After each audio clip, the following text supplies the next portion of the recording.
I'm going to introduce you to Sarah Burns, who you are going to see more of at the next meeting. But Sarah, I'd just like you to introduce who you are, what you do. And Sarah will be around for the duration of the meeting and maybe comment on a few things that we get to discuss. So over to you, Sarah, please. Thanks, Kevin. Yes, hello everyone. I'm new to the meeting, but very old to balance. So I have been an audiologist, mainly specialising in balance. I'm just in my 25th year now, so doing it for a long time. Someone's not muted. Is it Judith Cox? Judith, could you mute your microphone? Thank you, brilliant. Oh, hi, is that you, Judith? Just needed to mute your microphone. Can you hear me, Judith Cox? She's muted now, I think. Anyway, Yeah. So I spent all of those years doing balance assessment. So if any of you have had any balance tests before, that's the sort of thing I would have done. And I've been doing balance rehab for about 10 years. So in the last 7 years, I have introduced an anxiety management component to my patients, and that's with mindfulness, much like Debbie Kane, who's joined us today, but in a less formal way. I'm not a mindfulness teacher. I've done a course which makes me more like a facilitator, but I'm really interested in the well-being side of a balanced condition, and I aim to try and help with anxiety alongside the rehabilitation that I give.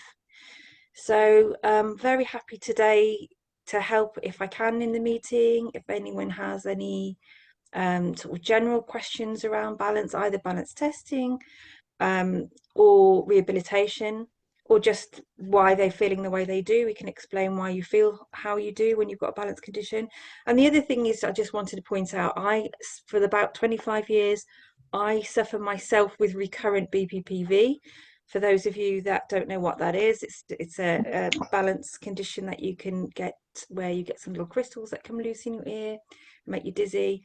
And I've had that one ear, both ears, and I've also had the general feeling of decompensation and dizziness.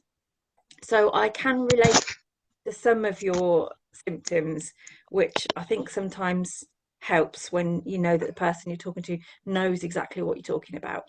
So yeah, that's me, and ask me anything if you'd like to throughout the meeting. I think Sarah, you're going to be quite busy today, offering to answer any questions. So we'll come to that later. Now today, everyone read the intro in the email about what today's meeting is about. Normally, we have wonderful acclaimed experts such as Sarah, Professor Ray. We've got Debbie with us as well today. Normally, we would hand over the entire meeting to such an expert, but today we're doing something we did once before to great effect. The experts today are you, and it's something we've got a lovely bit of terminology of expert by experience. So what all of you have is your own personal knowledge of your own experiences, your own journey. And that gives you a very different perspective to a lot of the clinicians you'll see, who, unlike Sarah, may never have experienced any health problem. And today's all about three of our members, and again, apologies, we were going to hear from 5 members, but you can imagine 2 of them, unfortunately, are too unwell to come on today. But 3 of our members have bravely offered to come and share their story. And it's a lot of people say to me before sharing it, "Oh, will anybody be interested?" And it's only my story. I think you'll find what you hear today. You'll see that you probably can understand you've got so much in common with listening to these people's stories, their challenges. So please be very supportive of them. And at the end of their story, obviously we'll discuss any points that come up. Sarah, Debbie can be involved as well. So I think we need to try and find now, if I can, Jacqueline. Are you there, Jacqueline? Can you wave or Yeah, say hi? can you hear me? You're there? Yeah, can you Yeah, hear me? I can hear you. Oh, good. I'm, Okay. I'm just trying to see if I can see you. I'm in green. Right, I've got you. Yes, we've Yeah. got you now. I'm going to speak of you. So, Jacqueline, welcome and thank Hi. you for being member stage share your story. Take your time, and it really is over to you to start really at the beginning. Okay. Um, and I'll just try if all the other members can make sure they're muted, so we can just hear Jacqueline. And Jacqueline, where did it all begin? Okay. Well, yeah, I did practice this, and then I thought it's not very interesting. But then I realised that if it helps even one person, then it's fine. But so my name's Jacqueline. I live in Suffolk. I've been diagnosed with severe left vestibular loss, secondary vestibulopathy, and possible PPPD. Before my incident, I was a very keen runner, doing lots of exercise. Very busy life, 2 border terriers, a husband, a 19-year-old, and I was also working in healthcare. My journey began July 2022. My husband and I were on the way to the gym in the car, and I suddenly said to him, "You need to pull over," because my head was spinning. I collapsed out of the car and was sick, and my husband was saying, get up. I said, "I can't walk." It was just horrendous. It was like a washing machine in my head going round and round. I couldn't open my eyes. It was absolutely horrendous. So we went to A&E. To cut a long story short, they thought I'd had a stroke, so I saw the stroke doctor. After 2 nights, I was diagnosed with vestibular neuritis, which they said was caused by a virus. I was told then when I left that I should feel better in a couple of days. But when I first went home, I couldn't walk without feeling really, really drunk. Yeah, my head wasn't spinning as much, but it was pretty bad. And after a couple of weeks, I still was horrendous. So I spoke to the GP, but she was no use whatsoever. So I ended up Googling. I did a lot of self-help. So I Googled vestibular therapists, and I ended up going to see one near me every week. And I seemed to improve. I improved such that we ended up going on a skiing holiday. It was such a slow improvement though, but I did improve with the vestibular exercises. But then in January, after we'd been skiing, I was actually able to ski on holiday, but I deteriorated really rapidly. I went back to square one, basically, like a head full of water, unable to walk. I had to use a stick to walk. I got very, very depressed because I thought it's back again. I think the thing that I struggled most with it was the loneliness and isolation of it, and also the invisibility, because I looked well. I looked like there was nothing wrong with me, but I couldn't walk. That was really, I was really at a low point in my life. It was horrendous. Because I just couldn't see any light. I'd got better and then it would come back. So I ended up, I attended the VIDA conference based in America, and I got in contact with this vestibular therapist in Ohio. And she couldn't give me vestibular therapy because obviously it was over Zoom, but she was like an emotional support, someone who understood what it was like. And then I ended up seeing Professor Ray in Leicester, and I got loads of testing done, which I hadn't previously had done. And that's when he said that I'd got complete, more or less, vestibular loss in my left ear. I'd also got a secondary vestibulopathy, which had developed because I'd not fully compensated from the last event. And I'd got possible PPPD. So basically my eyes, ears and brain weren't communicating. But the most important thing he said to me was that I think he said 80% of people get 85% better. And I just remember holding on to that. And, you know, it was like the first bit of hope that I'd been given. So then I'd started Zoom therapy again, doing vestibular exercises. And I'm really happy to say I have really improved. I'm able to work. I've even joined a beginners running group. My balance isn't still completely right. I am quite off balance when I walk. Well, not quite, but still off balance a bit. And in the dark, I'm terrible. But compared to where I was, I'm as happy as anything. I mean, it's fine. So messages of hope, I guess, for people. Definitely keeping as active as possible within the realms of what you can do. I remember when I saw the GP the second time, he said something about, well, you need to be, you know, running and stuff like that. And I just thought, you've got no idea that I cannot do these things, you know. But within the realms of what I could do, keeping active. I also started writing a journal, which was really for me, not for anybody else, but to sort of express how I was feeling. And setting little goals for myself. I remember one of my goals was that I was going to be able to walk down the road with my stick, without my stick, sorry, for 100 yards. And when I look back at that now, I'm thinking, you know, I'm nowhere near that.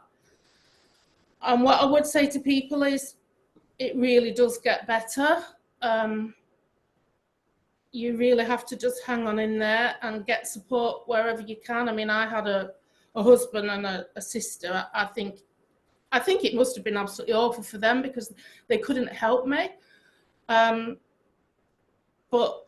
you know, they were there kind of thing, but they couldn't help me and they didn't know what it was like.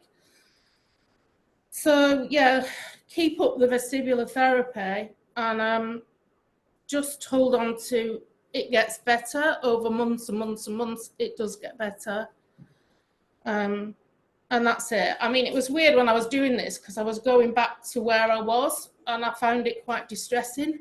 But then I thought, if this helps even one person, then, you know.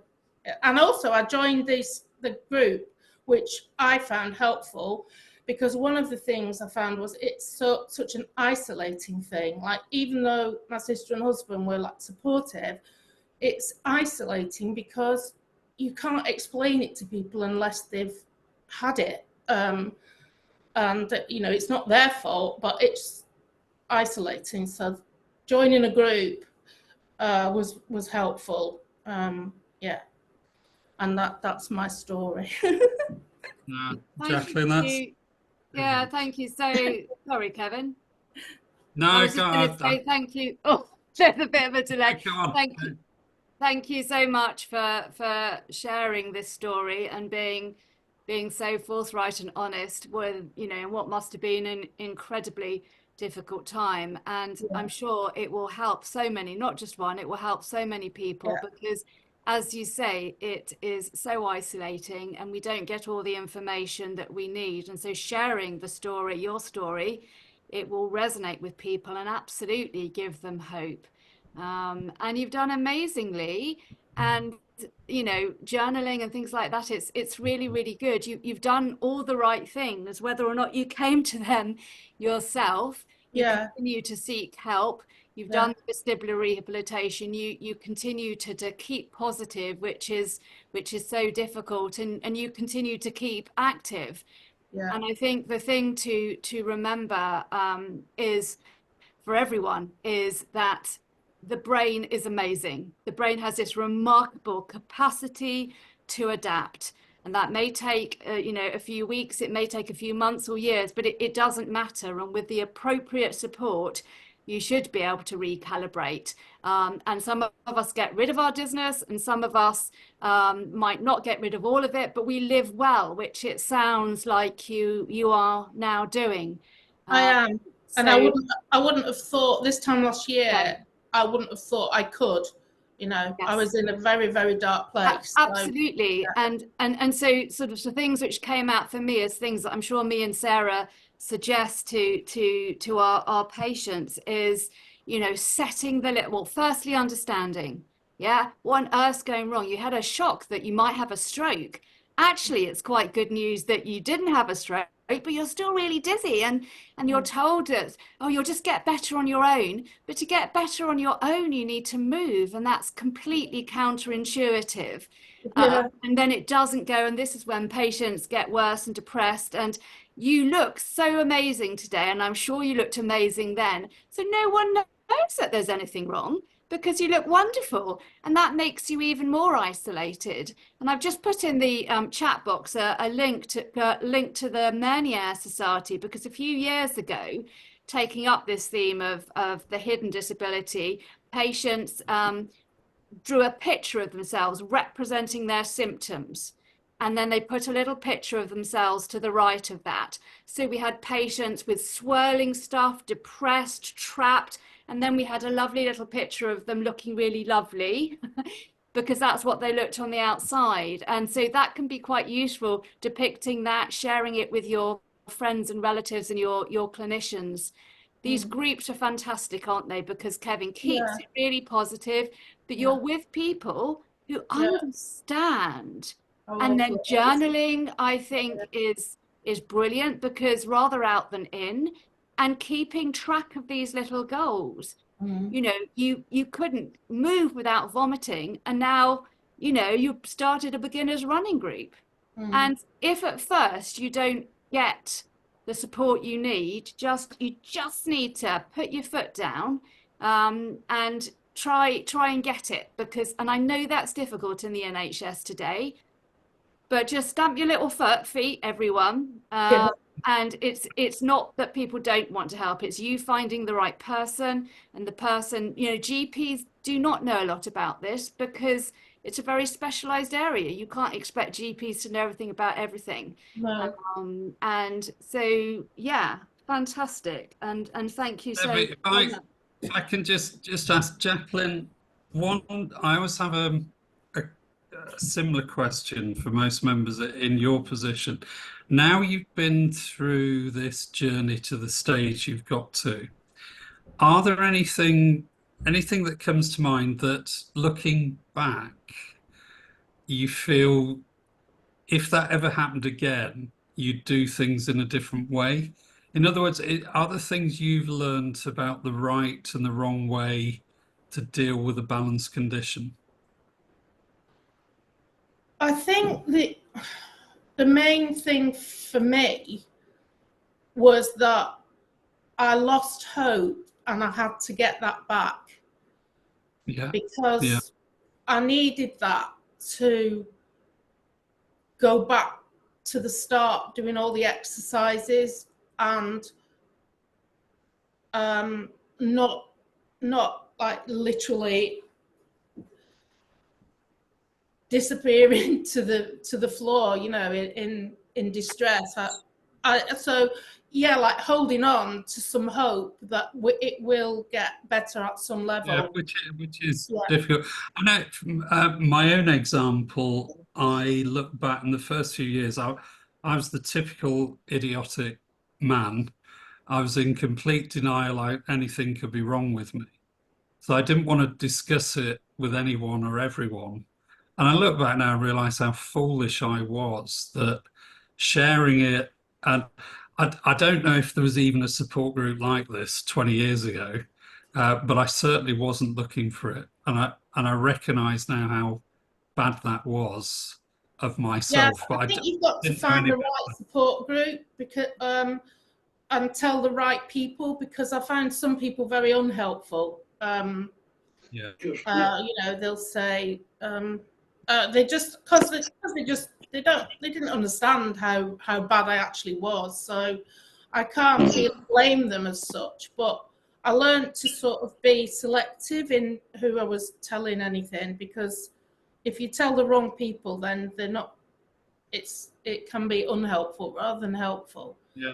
Um, It is difficult. I remember the first website I found when I'd almost self-diagnosed as many as, and I found the very first website, this was 20 years ago, and turned out to be totally bogus. But it said on the homepage I should learn sign language immediately, as I would probably lose all of my hearing. oh dear. And that was terrifying. Yeah. Absolutely terrifying to Yeah. because I didn't know any better. At the time, I was trying to be a sales director for a small company and just thought, I wonder how many sales meetings I can run in sign language. So Really it is difficult. important, Kevin, to find the right, website, and actually, hopefully, you'll have a clinician who can point you in the direction of the right website. Yes. And Yeah. yours and the Mania Society are two good ones. Otherwise, you start from a place of fear. Yeah. Well, it's interesting. Jacqueline mentioned Vida. I work with Vida over in America, and Very we good. do have Cynthia Ryan, the executive director. She is going to present to us at our next meeting in June. But Vida, Meniere Society are two excellent web resources. But Jacqueline, that was brilliant. Has anyone else got any questions for Jacqueline? Anyone out there? Can I just say, someone was wanting to share some of their story, actually. Yeah. So did that person want to share some of their story if they weren't talking later? Someone put in the chat. If anyone wants to put their hand up or put their Zoom hand up, we can see you. There we go. Sandy, I'm going to unmute you. Sandy, if you can unmute.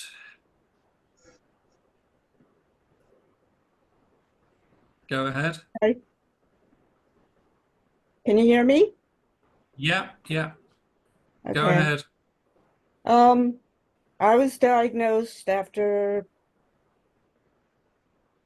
seeing a lot of doctors, like everybody else, with vestibular neuritis / migraine. So I didn't really know which one did I have, but was told, well, they're basically both the same. So, long story short, vestibular rehab did not work for me. In fact, they kind of threw me out because they said, you don't really have vestibular neuritis because you wouldn't be able to do the exercises that you're doing if you really did. So, bye-bye. Okay. So, I continued to see my specialist, which is quite a ways away, in a neuroscience center, who was a neuro-otologist, who said he was retiring, but he lied. He didn't. He just didn't have anything else he could do for me. So Dr. Ray had told me, because I don't have the spinning rooms or the spinning mattresses that people say they have underneath them. I did have a shaky mattress during our earthquake, I might add. Dr. Ray told me I had spinning brain. because I was feeling so sick. Every day was, and I didn't get it. Like, why am I feeling so sick? So my primary care physician, do you know what that is in England? Your main doctor? Okay, you see? Okay. I don't know what you call them there. But anyway, he's been telling me for years, Sandy, you've got to drink water. And I'm like, yeah, in your dreams, because I'm really not a water person. So the last time I saw him, my BUN creatinine was high, flagged high. He says, Sandy, I want you to drink 3 bottles of water a day. And I'm like, you're still dreaming. So I poo-pooed it. And then I thought, well, I've got to see someone else because my specialist no longer wanted to see me. So I went to see my ENT, and he said, call Overlook Hospital, which is kind of a local hospital, and they may be able to direct you to another doctor. So I looked up this one particular doctor on the net to see his bio, and I said, okay, give him a call. Tell them, does Dr. ROA Rao treat patients with vestibular neuritis? Yes, he does. I said, okay, book me. They booked me. Before my appointment, I said, I'm going to make sure that I'm not wasting my time going a fair distance. I'm going to make another call and make sure that this doctor does. Because they might say they do, but they really don't know what they do. A lot of front girls don't know what the back is doing, and the doctors don't know what the front is doing.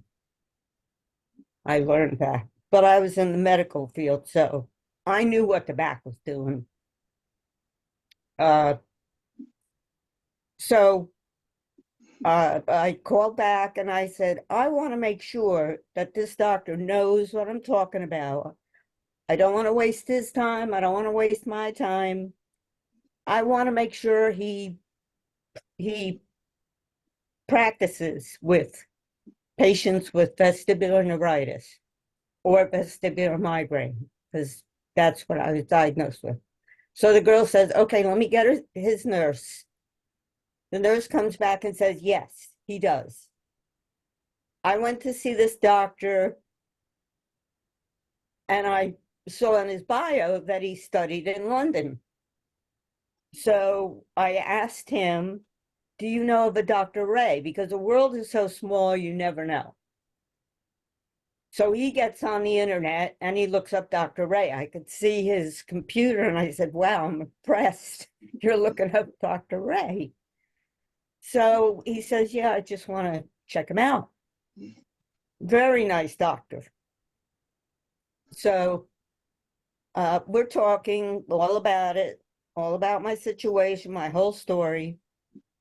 And he said, Sandy, I don't want you to drink 3 bottles of water a day. I want you to drink 4 bottles a day. And I'm thinking, you're really dreaming.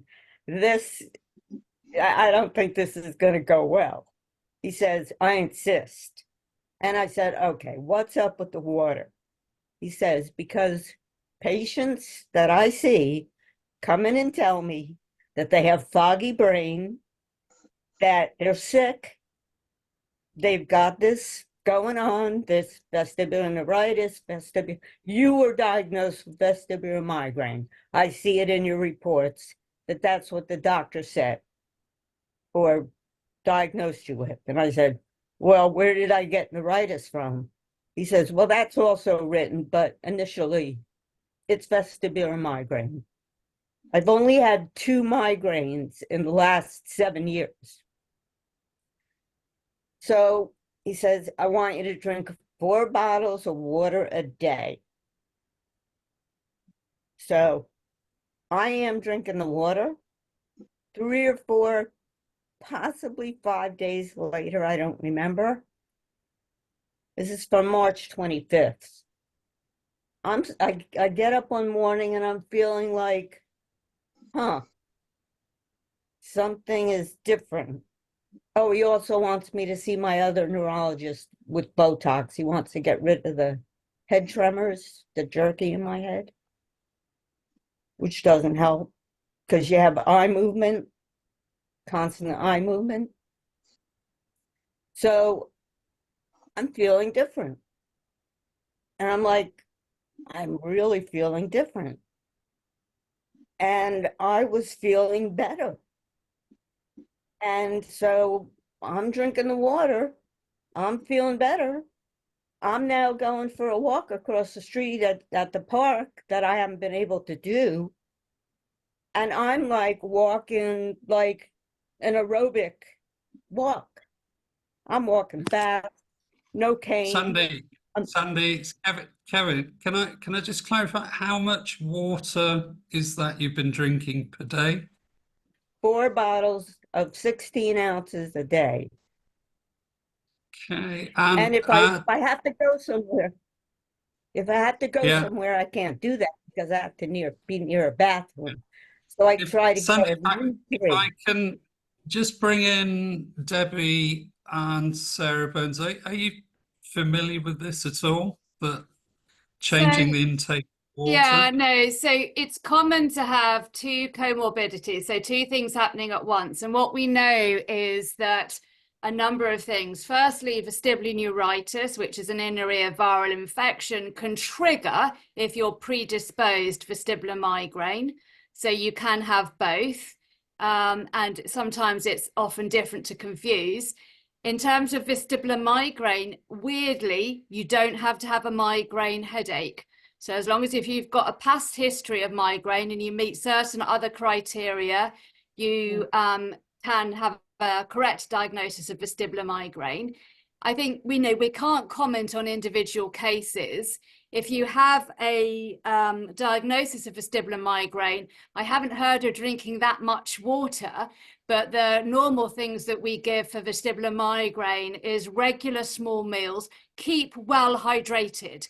So, I mean, that sounds very well hydrated, but keep well hydrated. Yes. Very regular sleep and waking times, the small meals, stress reduction, and identify any triggers. That would be our first mainstay of treatment in this country.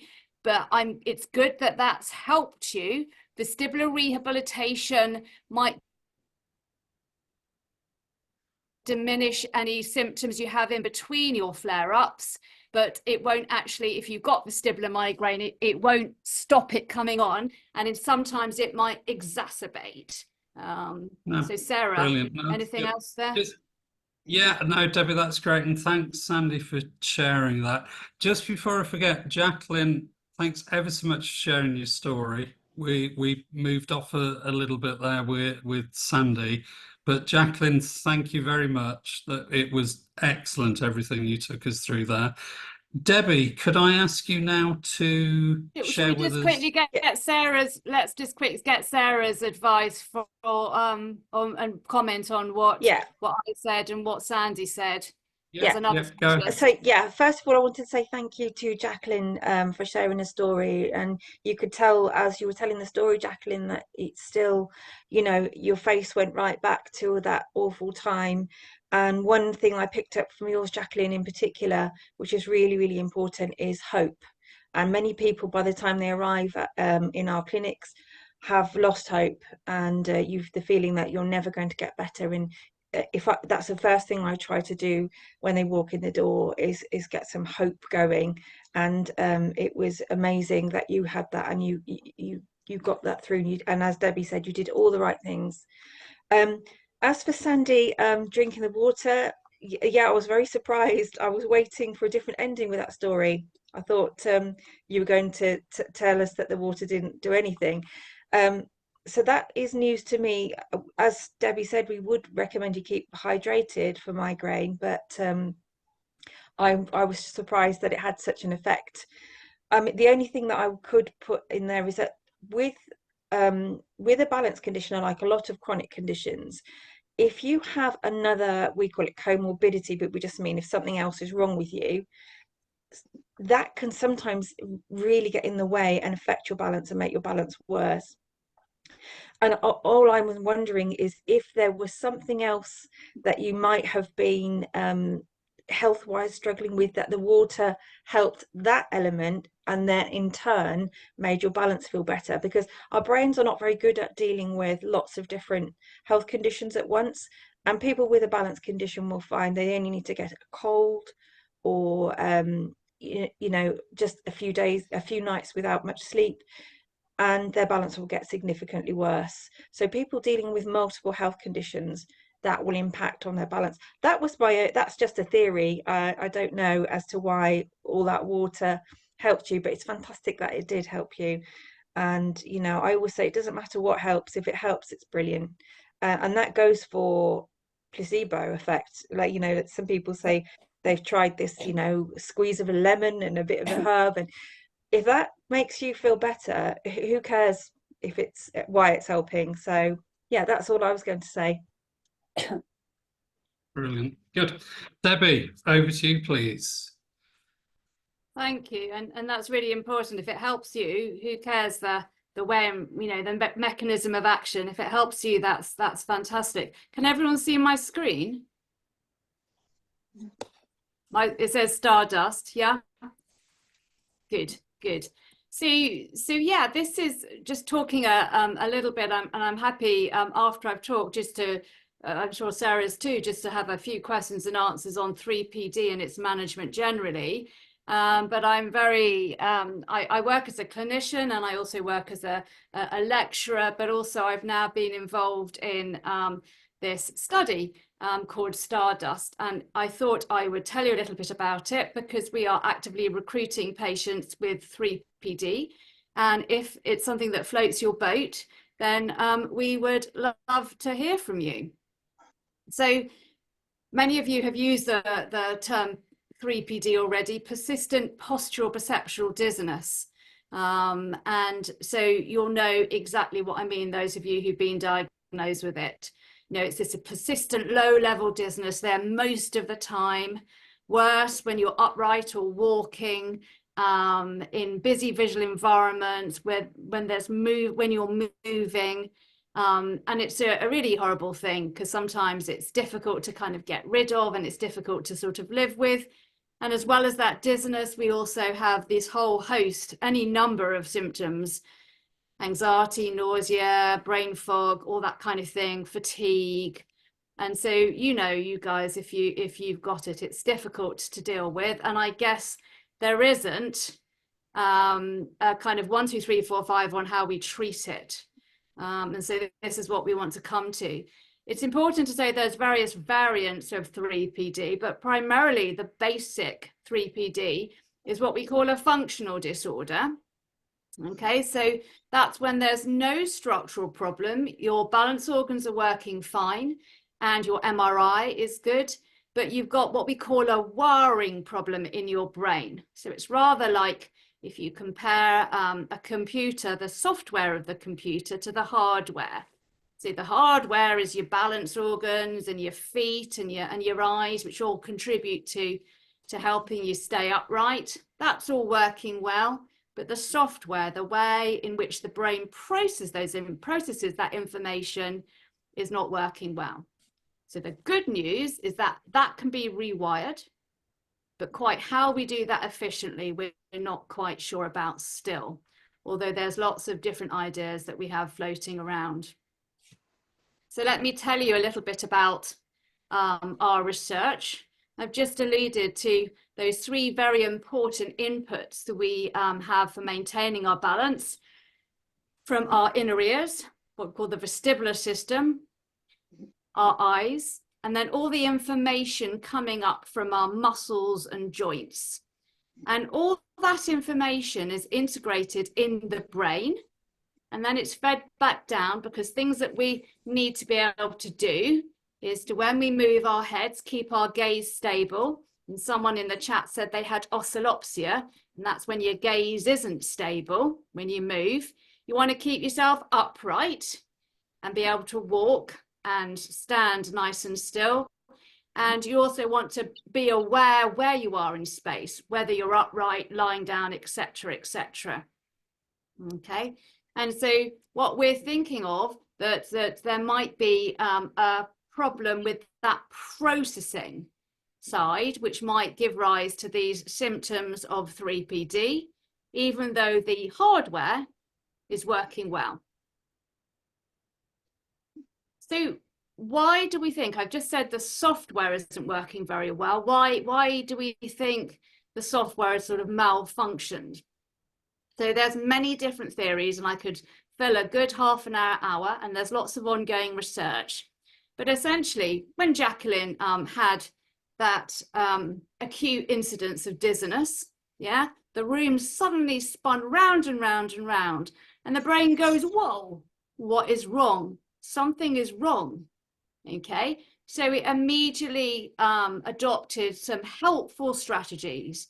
It told her something was wrong. It told her to sit down, to hold on for support, to go and seek help. All these things which are really, really important, and we call acute helpful coping strategies, because we didn't want Jacqueline to think, oh, okay, I'll jump in the car and drive to the doctor, because that wouldn't have worked. Okay, so it put her into all these helpful strategies, being aware of her environment, telling her to sit down, putting her into a high risk strategy, telling her that she's not stable when she walked. And that's great. We need that to happen. Okay. However, once that has died down, okay, that viral infection is gone and the balance organs have returned to normal function, or the nerve or the patient has recalibrated, then we need to get rid of those acute helpful strategies, because they are no longer helpful. Okay, so that general sort of avoidance and worry and what's going on quite often persists. And actually that makes us very hypersensitive to any bits of dizziness, and very hypervigilant, looking out for any bits of dizziness, which someone like me might not bother about, and someone who develops 3PD understandably does. Those strategies to be careful when you walk, what we call high-risk postural control strategies, you don't need them anymore. So you're using the wrong strategies, which makes you feel more imbalanced than you actually should be. And then the other thing is that we think our vision and the way that all those inputs are integrated, and this is what our research is doing, has got malfunctioned a little bit. So we're using our vision too much, and the processing of the vision has gone wrong. Okay, so those things we think all maybe contribute, and these are just all processing problems, so they are reversible, why we're feeling dizzy even when we're still, and we know we're still. That's why we say it's a perception, but it is a very real perception. You're not making it up. You're not going mad. So what we need to know, let's talk a little bit about the role of our vision in our balance, which quite often we don't really think about, because we think about balance organs and a balance nerve causing us to, you know, be stable or dizzy if it goes wrong. And our vision, the key questions that we need to ask is, now I'm sat here, I'm nice and still. So am I moving or am I still? And is the world moving or is it still? And of course, patients with 3PD know they're still, but feel the world may move, or sometimes feel they're moving when they're still. Okay. And so our visual input is really complicated in the way that it works. But if I get up and walk towards a tree, what happens is that a pattern of light from the tree comes onto the back of my eye. And with that pattern, I know that I am moving towards the tree. The tree is still. Okay, that's at a basic level. And the processing which involves with the other inputs lets me know that is the case. So we think that processing may not be working as well in 3PD. If I'm heading towards a car, which is still, and then it suddenly moves, this is even more complex processing. And there's a mechanism by which we think needs to work correctly to know that the car is moving and I'm moving, or the car is moving and I'm still. And this gets really complicated, and I won't sort of bore you with it because it is quite complicated, but we think that is probably not working as well. Okay. So there's that processing of the visual information is not functioning. Then the other thing which happens is when we are acutely dizzy, the brain correctly thinks, okay, our balance organs aren't working, but we've got two other inputs. We've got the vision and we've got the joint information. So let's actually put more attention onto our vision because our vision work is working. And that's great initially, and it's great when you're still. But actually, and many of you will have this symptom, when that waiting, when the importance it puts on the vision is there and you're moving, it can be too much. It can overwhelm the system, and you get these symptoms of what we call visual vertigo, which is feeling disorientated and nauseous in busy visual environments. And that's because the brain is putting too much importance on that vision. And that's a common symptom we get with 3PD and vestibular migraine.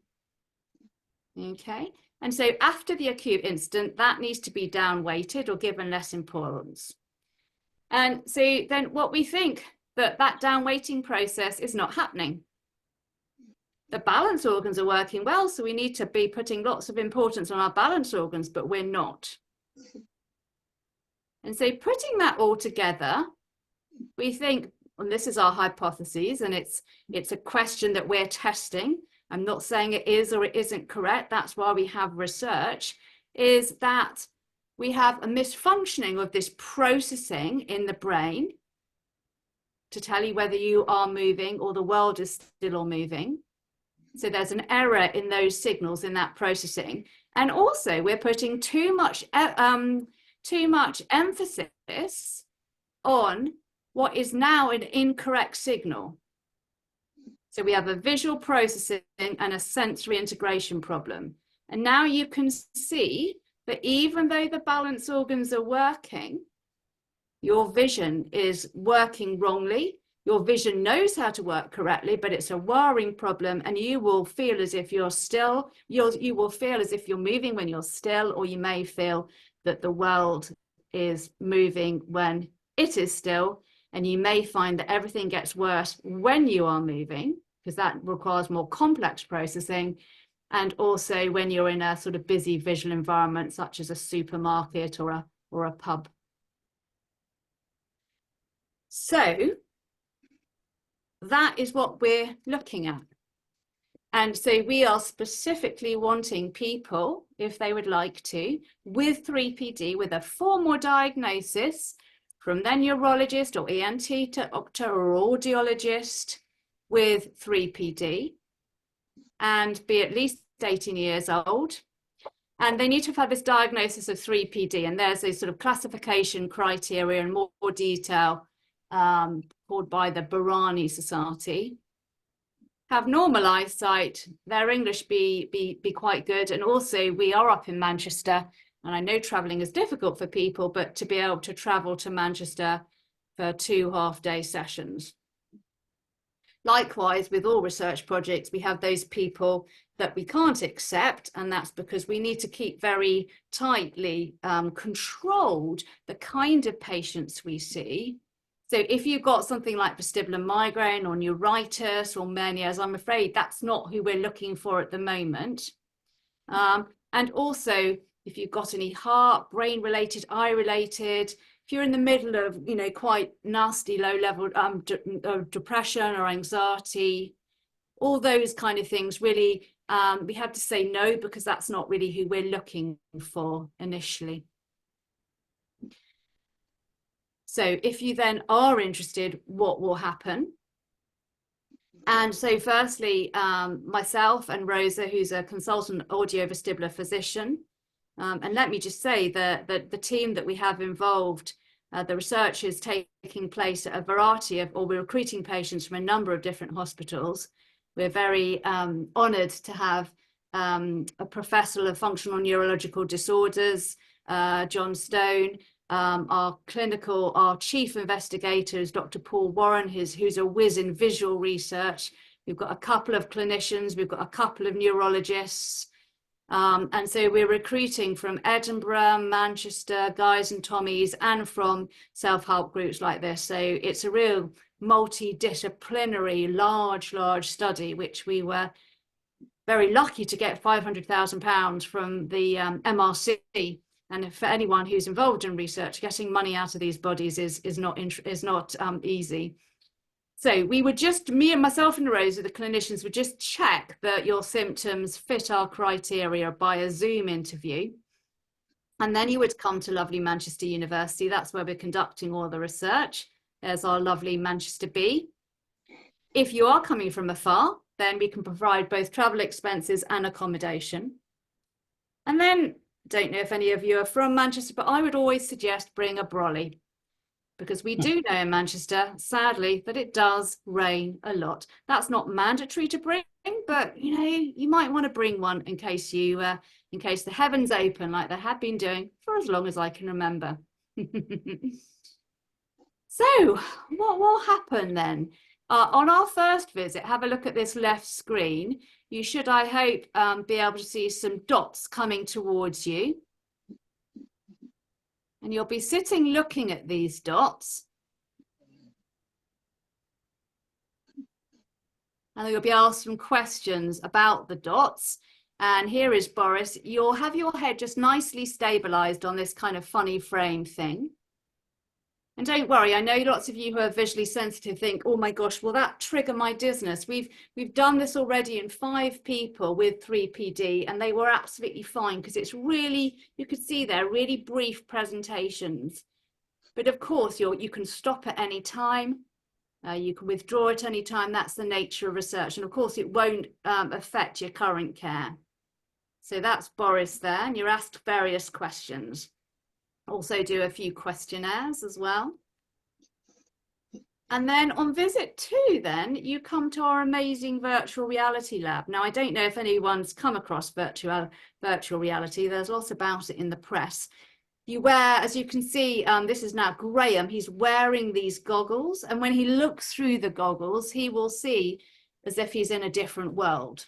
Okay, so not the one in front of him. And so people use it for games, people use it for rehabilitation, people use it for a whole lot of things. And you can manipulate exactly what you see through the goggles, so that when you walk, you can walk through whatever environment you want, if you've got great people like these guys who make the software. And you can see that Graham has these little sort of handy things on. And he also has them on his feet, and that will monitor how much he sways.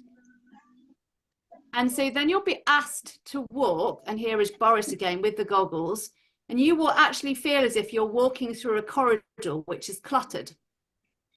So he's looking around and seeing what he can see, and so he's found something that he needs to step over, and it's amazing how realistic this is. So he's making sure that he doesn't trip over. But of course, he won't trip over, because we're right there, and you can see in the room there is nothing for him to trip over. Now he's going, there must be an obstacle there as well. And it is really strange if you've never tried it before, because you absolutely believe you are wearing the virtual reality goggles, despite the fact you know you're not. And so they've got some horrible things where they take you up in an elevator, and then you're at the top of a kind of New York City tower, and there's this glass bridge, and you have to walk over the glass bridge. And lots of people can't actually do it because they don't know that the glass bridge is stable.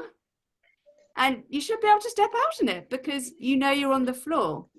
But it's really, really amazing, and it helps us really to control the environment and see what you're doing. So this is the kind of thing that you'll see. You'll be walking through this corridor. So you can see he was looking up and down. Also, that's when he needs to sidestep because he needs to sort of squidge himself past. Okay, then he goes round the corner. Oh, there's a picture on the left-hand side. I did say, I think the walls need a bit of painting, don't you think? They're a bit grimy. Oh, there's a box. So he's looking down, he's seen the box, and now he needs to there's his feet, you see?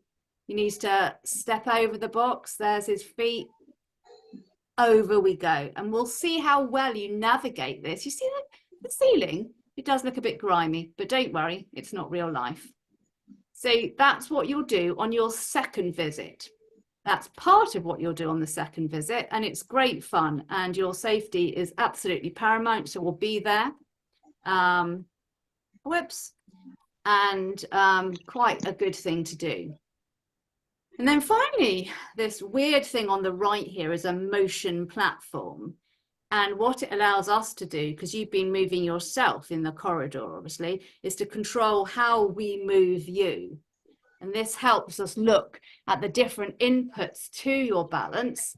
And again, you've got the virtual reality goggles on, as is the left here. And we will be moving you in certain ways.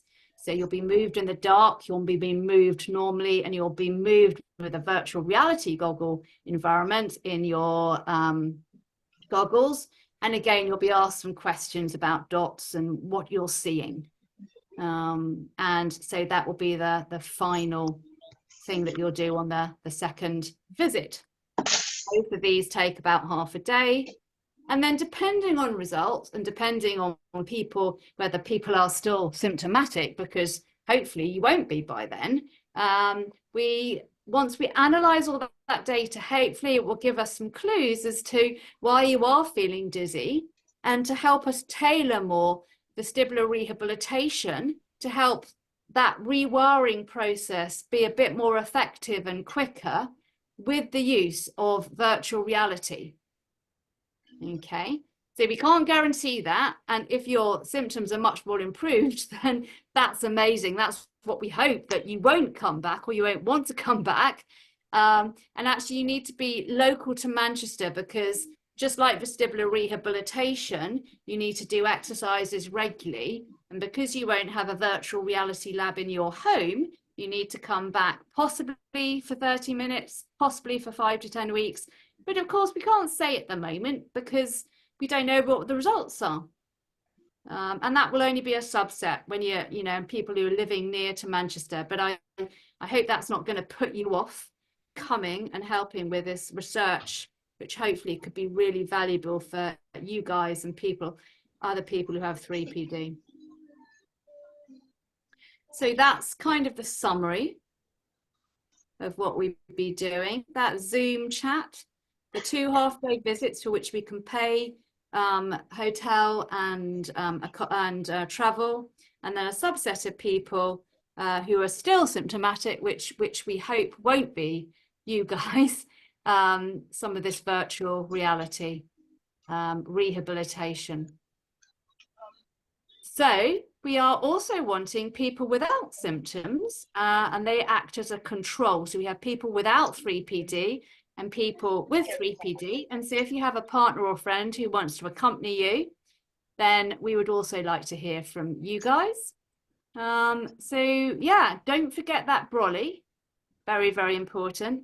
And we hope that you might think about coming up. What you need to do in the first instance, and I've shared this information on a bit of a poster with Kevin, and I hope he will maybe also put the little video of what I've just discussed, maybe chop that into a little bit so other people can listen to it, Kevin. Yes. What you need to do is contact Joshua, who's our main man at university, and he will tell you more about the study and tell you how to get involved. So that's the study. Very good. I mean, I'm jealous. I'm disqualified from attending because I've got many because it looked like quite good fun. We'll put all the details up on our website, and we will email all the members the details as well. Our stance from Life on the Level, as always, is if you qualify to participate in this research, and in this case, if there's any way you can get to Manchester, please do it. We always say if we don't get involved to help the balance community, who will? So if any of you out there do qualify for it and you could help Debbie with that research, it would be brilliant. And thanks, Debbie. That was a really good presentation, very, very comprehensive. And I say I'm jealous. I think there should be an exception for me with many. Well, feel free to come up and see what we do, Kevin, at any time.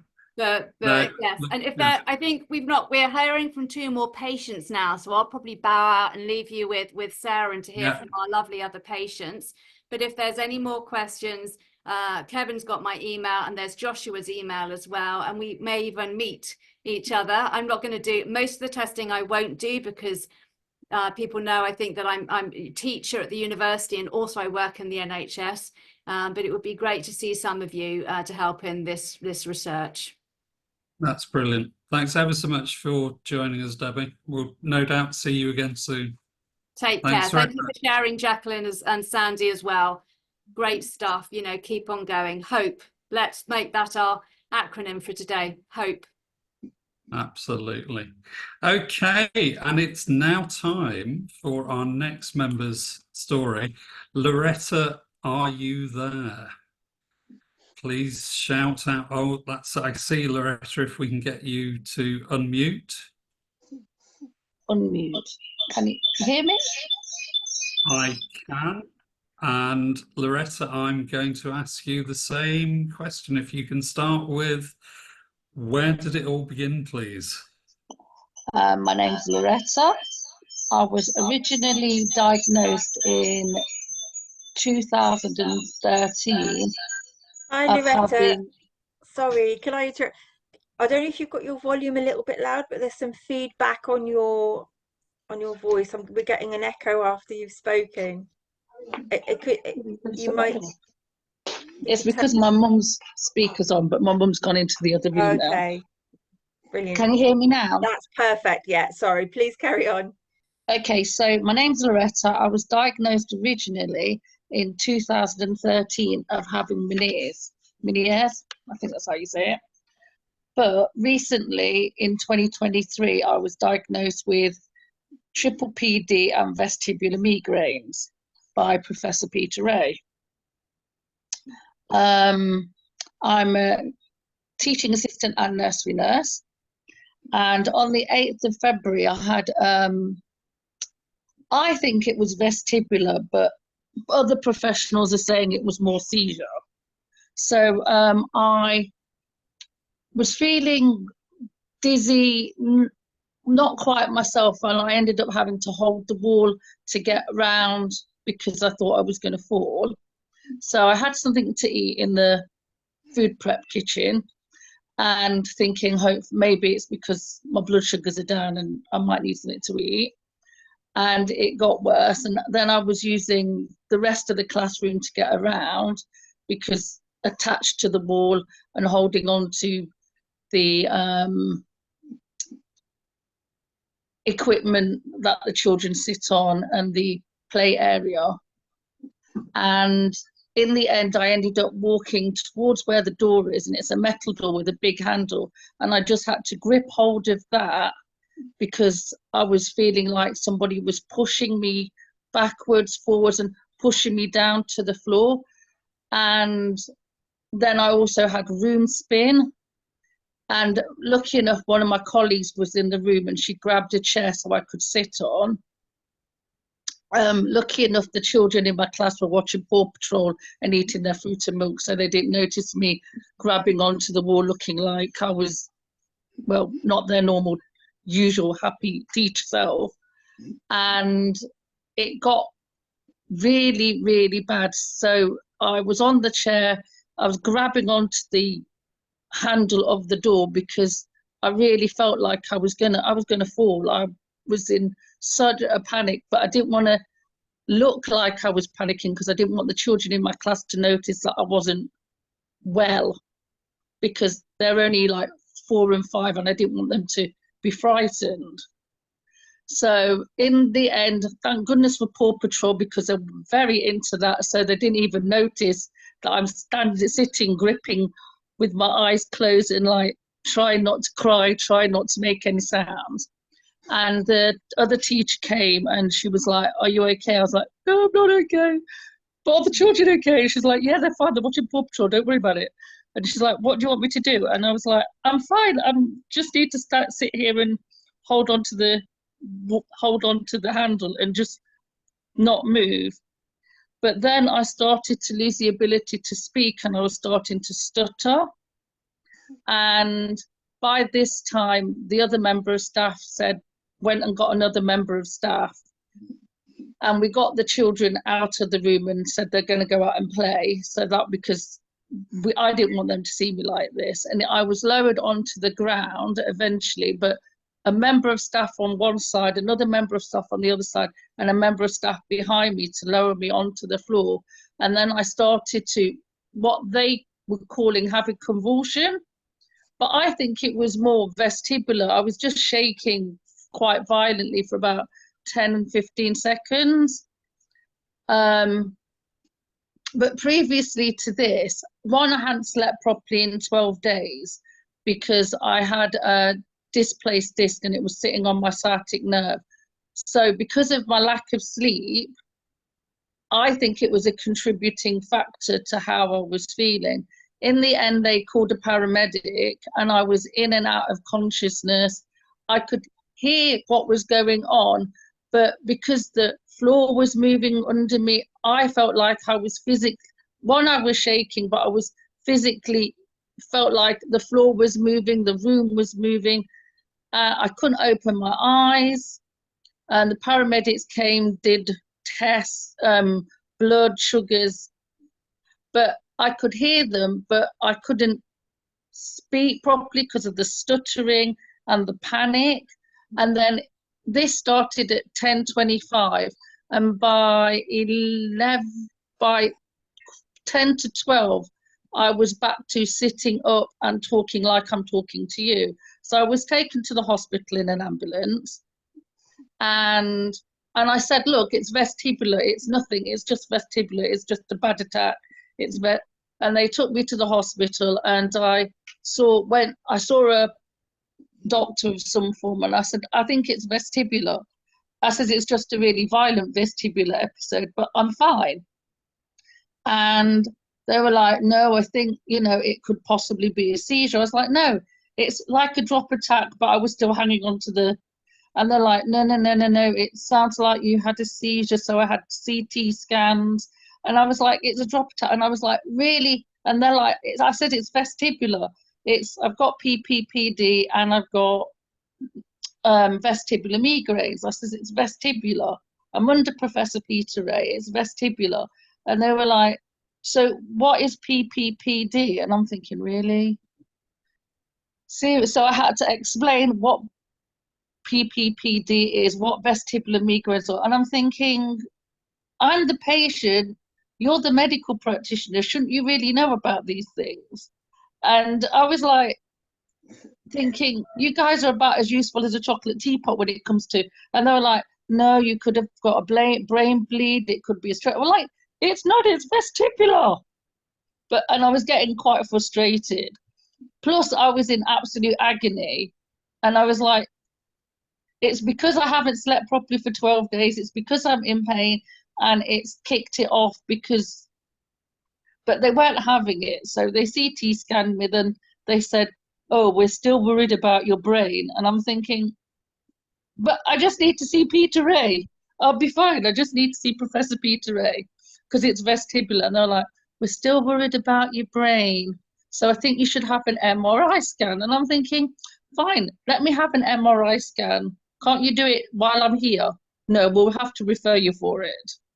And I'm like, "But I'm still in the hospital. It's just do it." But no.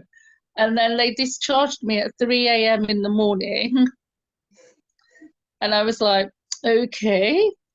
And then I was like, but what frustrated me was the fact that I knew what was wrong with me, but they didn't seem to have a clue about vestibular issues.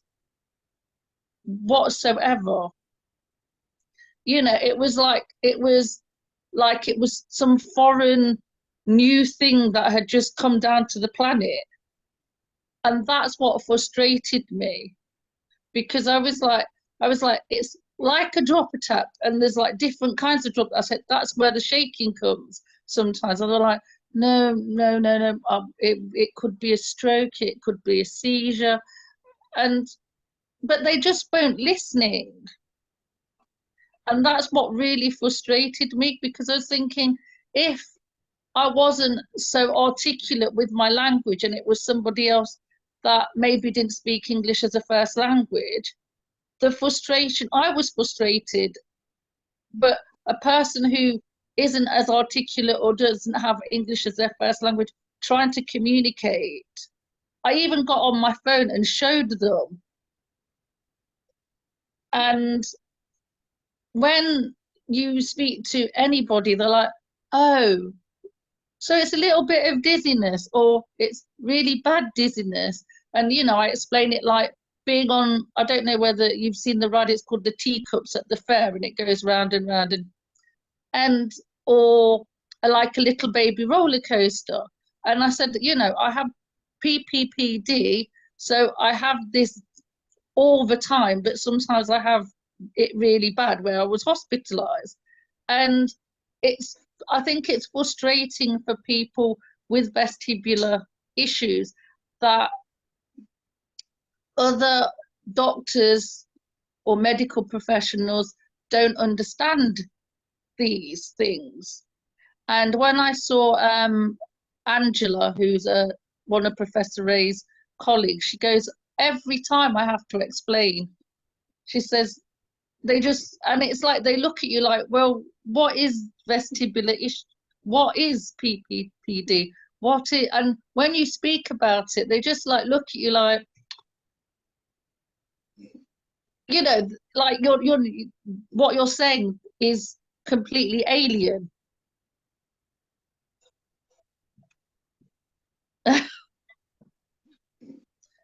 But you know, it Loretta, makes, sorry, do you want me to come in at this point? I was going to say, I completely understand your frustration. I mean, all I would say is triple PD is actually not well understood even in the balance community, and really, let alone the wider medical community. Yeah, we're still learning about triple PD in sort of in balance condition terms. It's relatively new. It was only identified within the last 10 years, and that in medical terms is quite new. It was only sort of given a name, so before that it might have been, you know, put down to other factors. So I wouldn't expect any doctor I speak to have even heard of it, unless they're working in our balance department. So I understand that's frustrating. Unfortunately, that's the case with all sorts of conditions. So for instance, my daughter has a connective tissue disorder which causes a heart issue, and everywhere we go with her, every time she has an incident, we have to explain it to the doctors and the consultant. So it's frustrating, but you often have to advocate for yourself and say that this is what it is, because they're obviously trained in more general things.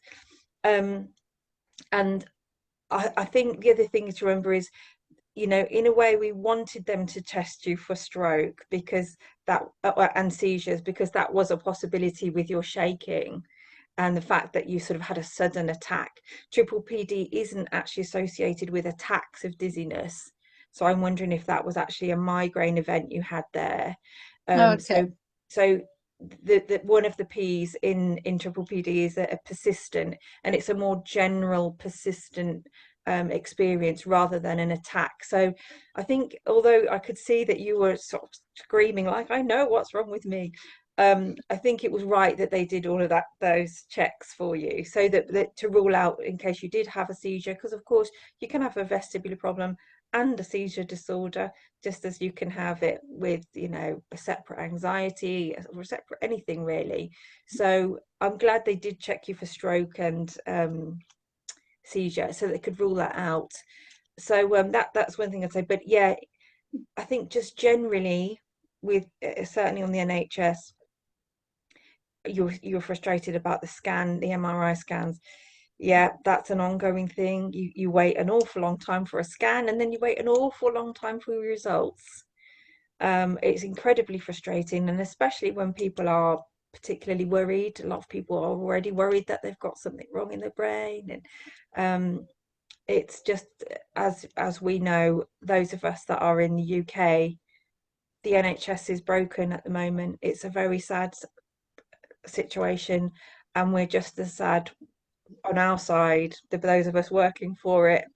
So yeah, that's all I was just going to just jump in and say is keep advocating for yourself, because that's really important.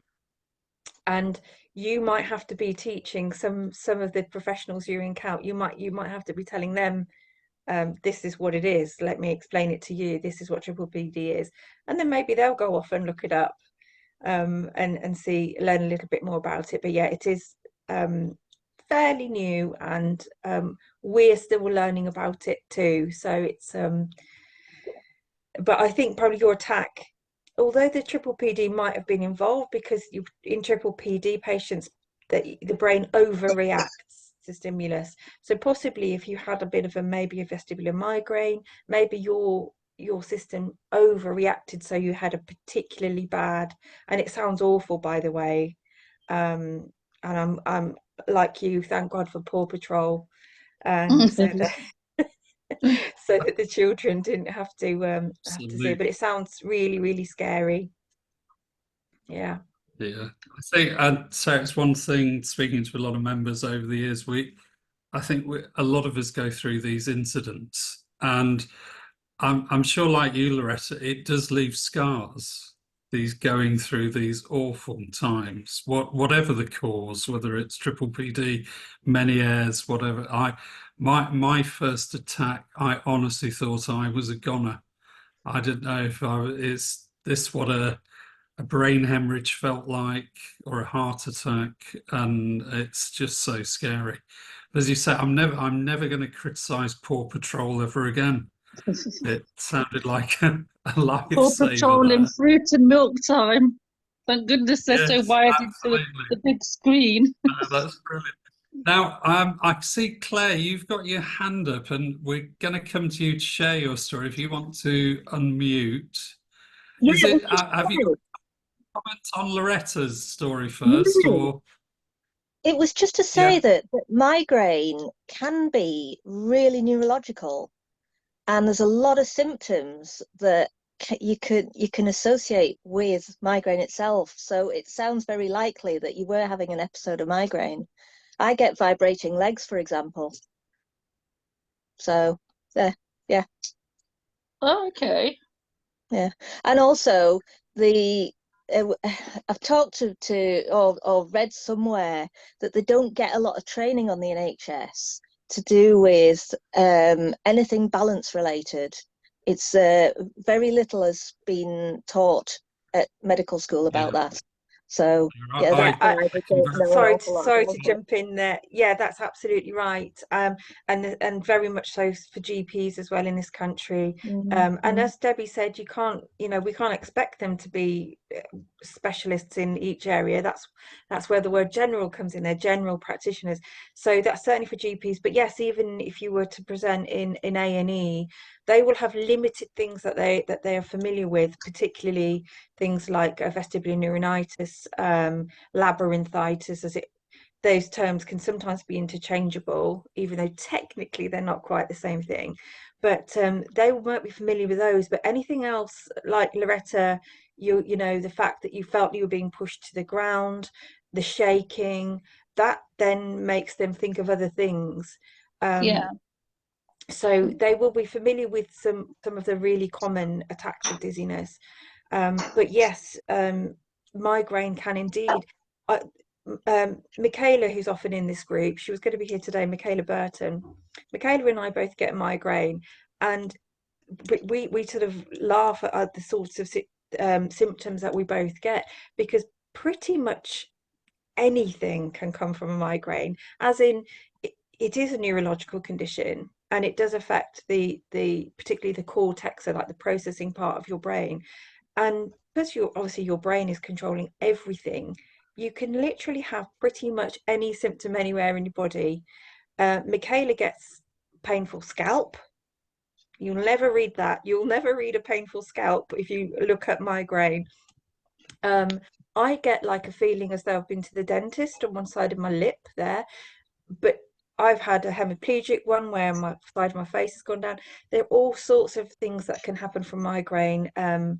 It's quite bewildering. So I wonder, you know, as we said, whether that's what happened and your sort of triple PD brain, then, because also the other thing is that sometimes we're getting a physiological response to something that is absolutely terrifying. So what you described would be absolutely terrifying for everyone across the board. So let's imagine it happens to Professor Ray and everything he knows and all his knowledge. If that happened to him, he'd have a physiological response.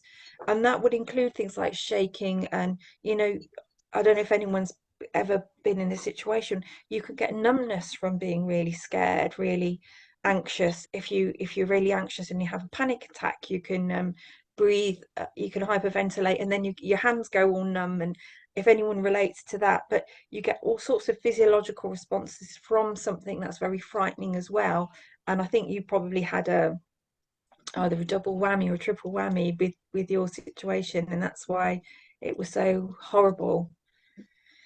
Yes, Yeah. I hope you don't get anything like that ever again. No. Well, And Loretta, hopefully not, thanks again. or not as violently anyway. No. But Thank you. again, well done for sharing that. Now, Claire, while we've got you on, you are our last member today to share a story. And I believe your story has got a very hopeful end to it. Have But indeed. if we start at the beginning, and tell us where did it all begin for you, and then talk us through the journey you've been on, please. Well, I've got vestibular migraine, which started about the age of 9, only very mildly back then. It wasn't till I was in my 20s that it really kicked off big style. But I'm pretty much cured now, so this is my good hope story, really. They presumed my vertigo was in 2001. I was 2002 at the age of 24. I was diagnosed with MS, and that has a host of neurological symptoms. And we just presumed that the vertigo was down to that because that's one of the symptoms. And it wasn't until I saw a neurologist it was a dizzy neurologist in 2013 that he said, no, there's nothing on your brain scan that says you've got damage in the area relating to it, because in MS it shows up as white plaques on your brain scan. You don't have that. I think you've got migraine. And I says, but I don't have headaches. And he says, no, I think this is it. So if we trial you on a migraine preventative, then you'll have your diagnosis if you get better. And I'd already been on Cinerazine, and he said that is one of the ones that we would give for migraine, and I'd had steroids which had helped, and he says yes, that also helps migraine. So I think we've got our diagnosis, but we need to prove it. So my symptoms back then, I had all the typical sinking, bouncing, sponge floor, being at sea, general movement, and I had mini spins. I didn't have the classical like rotational vertigo for very long. It was literally brief seconds. And so yeah, and everything affected me. He says, you've got all the triggers: weather, stress, food, sleep. So he said, try a preventative, and he gave me 4 to choose from, and I started on pizotafin, which it helped a bit, which was great, but I wasn't on the optimum dose. So we then tried amitriptyline, which was a game changer. And I mean, with medication, everyone's different, and some work for others and some don't work, and so it's a trial and error thing, really. But it combined with the following: get a pen. That's my advice to you, because there's a lot of tips here. It was a game changer for me. So I was under the neurology team and really helpful team. And the migraine nurse suggested that I tried 400 to 600 milligrams of magnesium, 100 to 400 milligrams of B2, 10 to 15 milligrams of zinc, 100 to 400 milligrams of CoQ10, and stay near a toilet maybe as well. I now take Dolovant, which has got all of those plus a lot of other things that are helpful for migraine. And I found a benefit from that. It's not cheap, but it was recommended in one of the migraine magazines. And then I also take calcium because that helps absorb the magnesium. And I did a trial and noticed that that helped.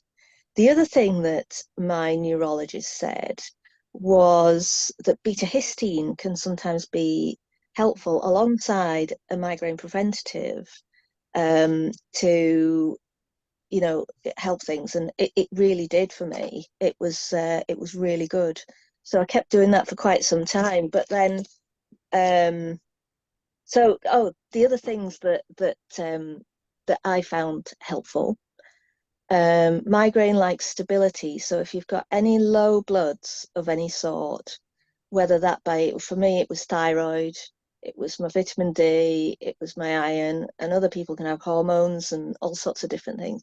If you can get those things stable and in normal ranges, or even, in a good range, basically, then that will definitely help. Other things that helped me, I was told to protect my jaw area because that's where it stems from. Is it the trigeminal nerve, I think, if I'm right? And don't sleep with your hand under and don't sit at your desk like this with your hand in your chin. Routine is important. We all know this, and we were talking about it earlier. I found I needed to eat every 3 to 4 hours. Otherwise I suffered, and it was blood sugars. Sleep, good sleep. So I go to bed at the same time. Whenever I go to bed at the same time and I get up at the same time. Stay hydrated. The PC thing, working on the computer was a big trigger for me, and I could do, I could do a few hours and then I'd start to sort of feel it. But one good thing was the 20-20-20 rule. Look away from your desk every 20 minutes. I think it's for 20 meters every 20 minutes for 20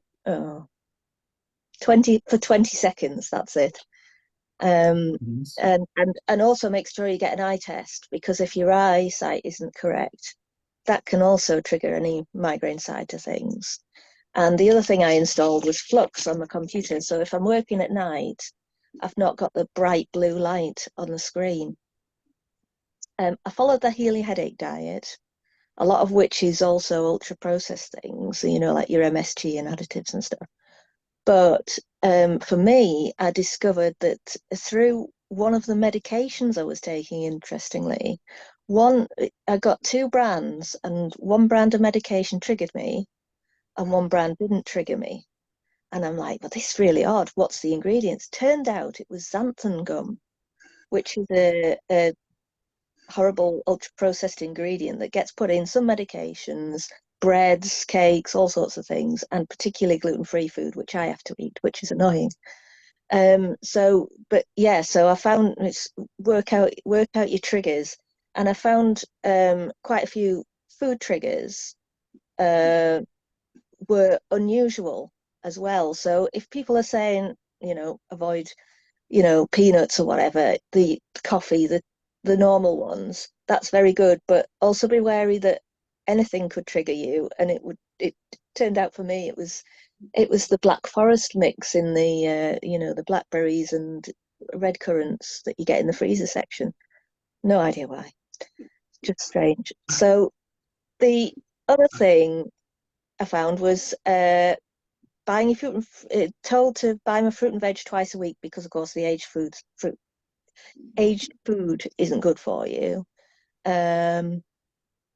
So I bought a blood sugar monitor, and that was a game changer, because I was discovering that once my migraine was setting in, it was like 3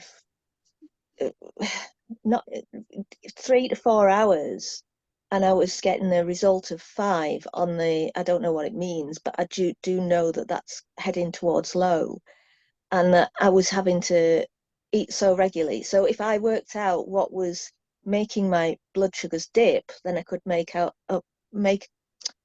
out how I could make them rise. So for example, I swapped my white rice for brown rice and things like that, and I noticed a difference, and so that was really helpful. I also noticed that the snack foods were like, I was turning to put them blood sugars right, I was having too much of, and it was having the opposite effect. So be wary of that. Going fragrance free helped me, but then scents are a big thing for me, and I found peppermint helpful, funnily enough. Just I carry a little bottle of it round in my bag, so that if I do suffer, then that's one of my in my emergency toolkit. I found Google very helpful, because if you ever question anything, you just put whatever it is you're questioning and then put migraine afterwards, and you'll see whether anybody else has ever mentioned it. So that was really, really helpful. Meditation, that was a big thing for me. Now, on the really, really bad days, when the floor was bouncing up and down and everything, it was a no-go. And I tried my best, but it was still a no-go. But on the fairly bad days, it was really good. And I've got a good lady that sort of, she guides us through, like, you're going through a forest and you're doing this and what do you see and that sort of thing. And actually I went in with vertigo and came out without it. So it was that good for me, and it often does that. But the breathing side of things is also important, and I know we mentioned that earlier, because when you suddenly get that attack and you're somewhere strange and you go, oh my God, that's awful.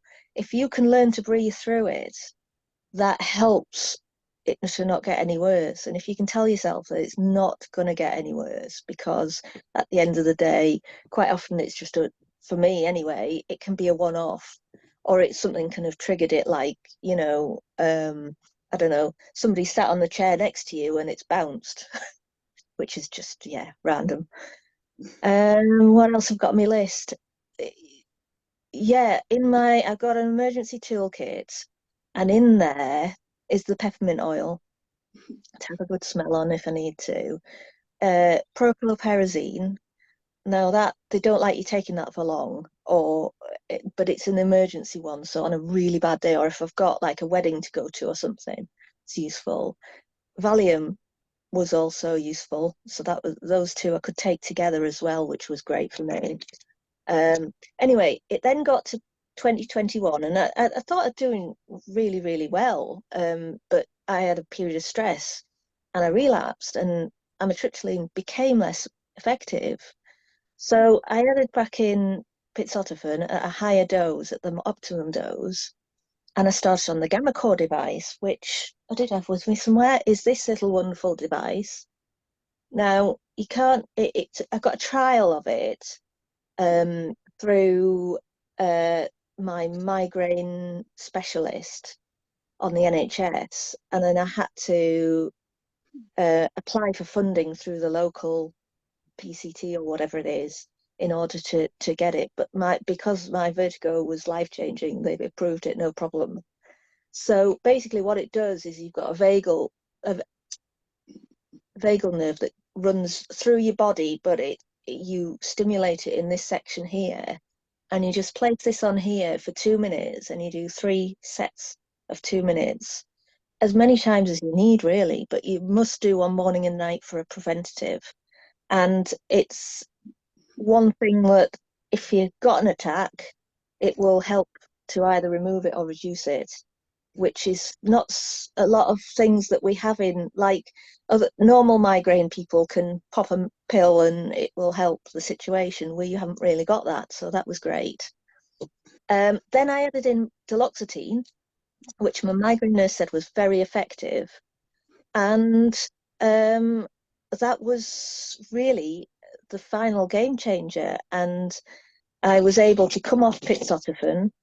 I was able to come off, well, I'm not fully off Pitsotrophin yet, but I'm getting there. I came off beta histine. I can pretty much eat anything. I don't drink everything that, I only still stick to the clear liquids, but I eat everything under the sun. I have all not affected in the weather.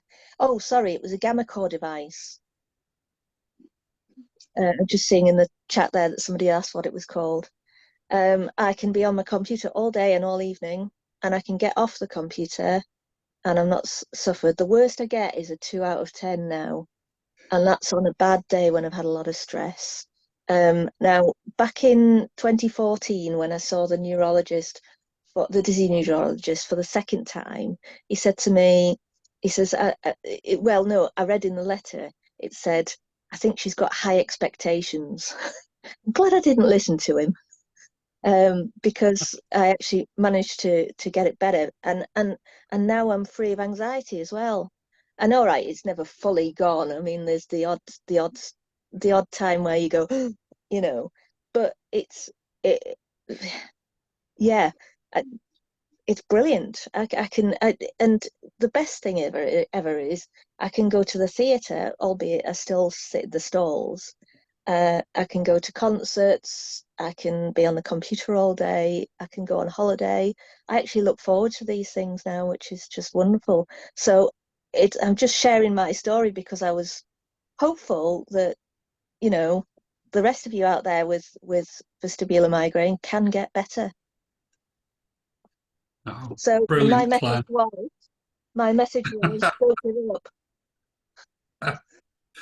Now, Claire, while I've got you, a question, and a brilliant story. If you could travel back in a time machine and meet you at the beginning of the journey, Yeah. what would you tell yourself? Oh, that's a hard one. I think trust yourself, trust your knowledge. You know your body better than anybody else. And if something is working or isn't working, or you think, no, like my saying about the blackberry mix, that something triggered me there. I mean, it's not common, but trust that you think, well, that's an issue.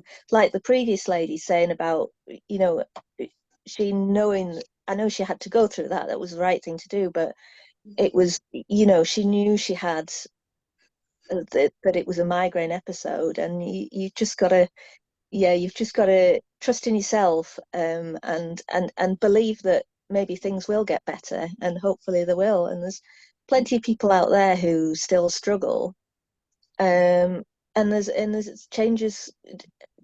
One of the things my late mum said to me was, she said, medical science is continually evolving, and there's new medications out there, and don't think that you're stuck with this for the rest of your life and that it's going to affect you forever. No, absolutely right. And I hope you would tell yourself, if you could travel back, have high expectations.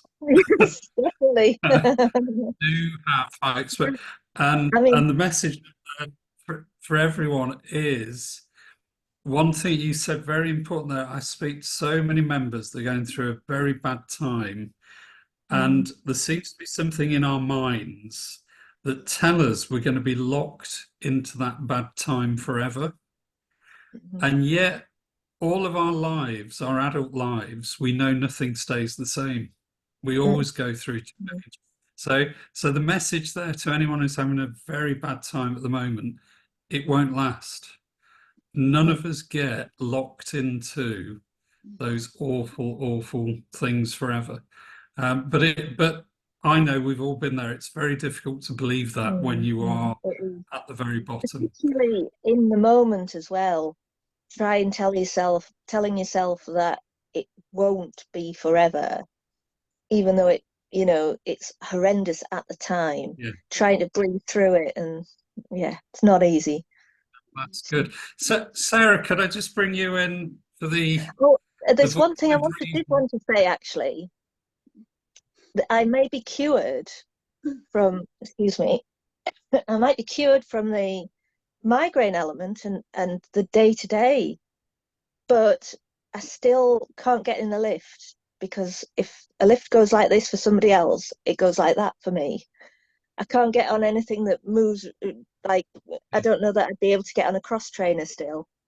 So even though I've done the Cawthorne Cooksey exercises, I'm still motion intolerant to a certain degree. No, I get that. Sarah, what you've heard of Claire's story?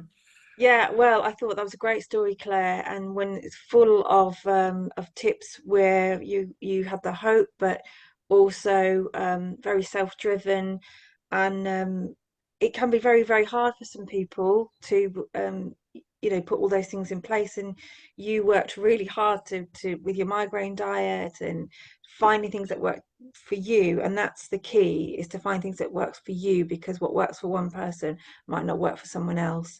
Migraine is, as I was saying, can have a host of different symptoms, but also can be helped by a host of different things, and it's finding what's best for you. And yeah, it was a lovely story where it had a nice ending, where you getting to enjoy lots of your things that you had previously felt unable to do. And yeah, the only thing I was going to add, just because I thought of it when you said it, is about, I think you said something about glasses and going to the opticians, is that's one thing for people with migraine and even a balance disorder, or both, is sometimes you want to avoid things like varifocals, because that's just a little bit too much for the brain to having to be looked through two lenses. So it can be frustrating, because you've got to possibly keep changing glasses. But that's one thing I was just going to mention. But yes, I think yeah.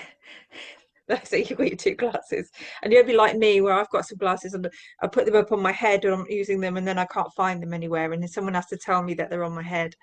But yeah, no, thank you, Claire, for that, and I love your sign, don't give up. A couple of things I missed out on that were helpful to me. The Pilates, I started doing Pilates, and that did help, because the more I did it, the easier things seemed to get. But the Vestibular Migraine Professional Facebook group was really useful. They seem to have, there's a lot of people on there and a lot of useful people. The Heal Your Headache book by David Buchholz was a good book.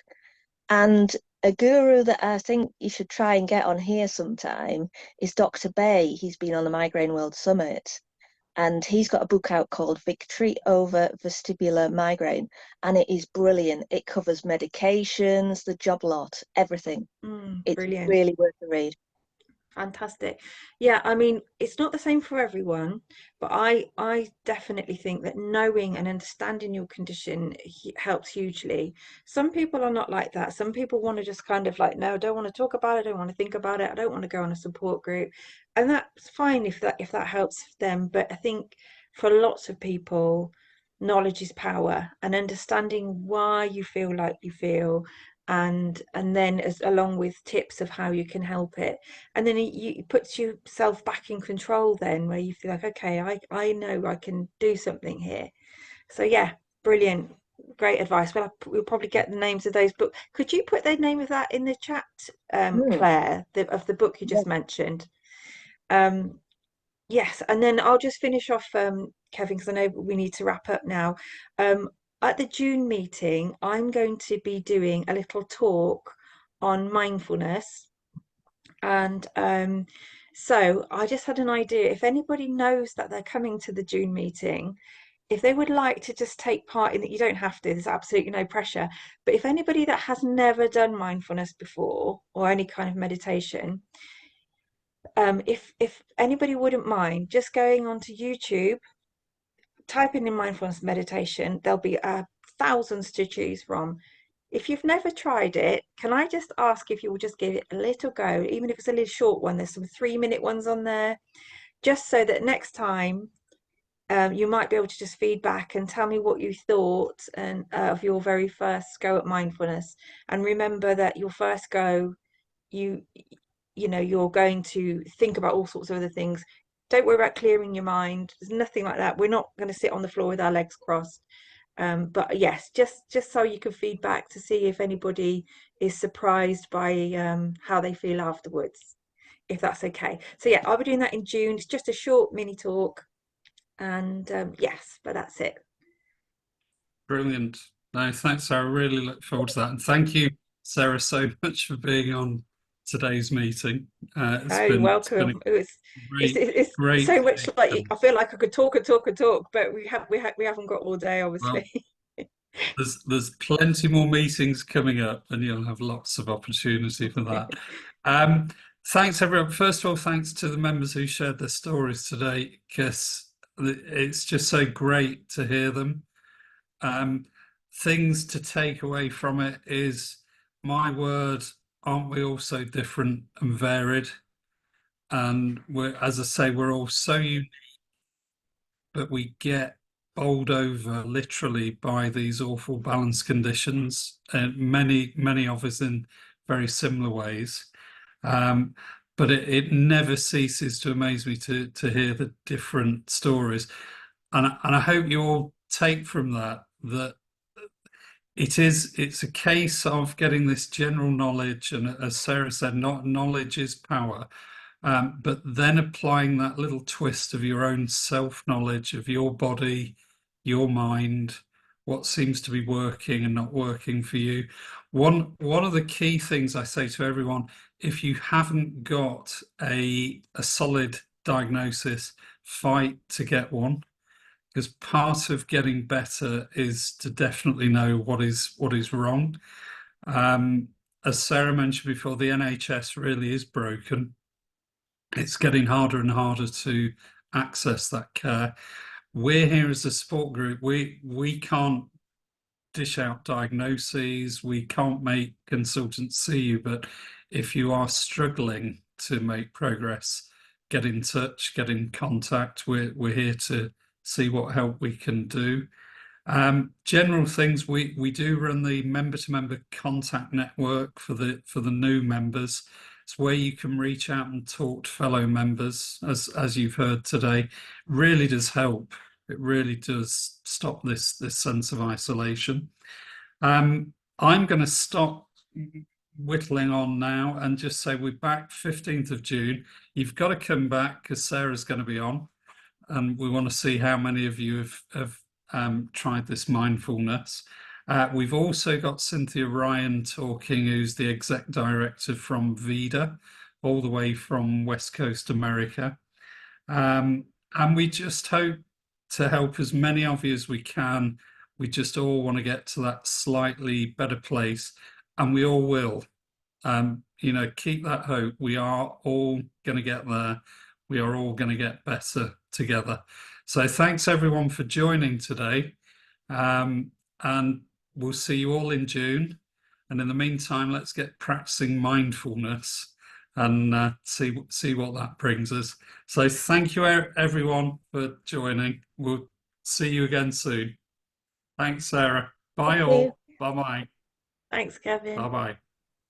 Bye-bye.